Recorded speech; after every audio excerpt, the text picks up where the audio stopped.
Hello everyone, সবাইকে শুভ দুপুর। আজকের আমার হেসেলে আমি কি রান্না করলাম সেগুলো একটু তোমাদের সাথে শেয়ার করে দিচ্ছি।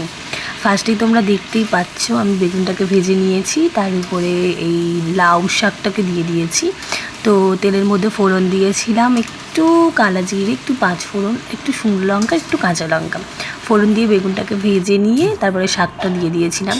তারপর বাজার থেকে নিয়ে চলে এসেছিলো মাছগুলোকে ভালোভাবে নুন হলুদ দিয়ে ম্যারিনেশন করে মাছ ভাজছি, তখনই শান্তি চলে এলো আমার কাছে। মাম্মা মাছ খাবো, বাটি নিয়ে মাছ ভাজা খেতে ভালোবাসে। তো মাছ দিয়ে ওকে মাছ বাটিতে করে মাছ ভাজা দিলাম।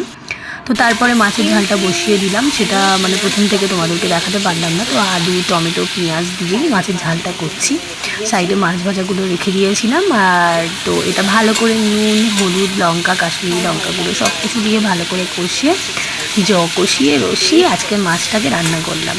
তো কেমন লাগলো আমাদের রান্নাবান্না তোমরা অবশ্যই কমেন্ট করে জানিও। আর আজকের দুপুরে তোমরা কে কী করলে সেটাও কমেন্ট করে জানাবে।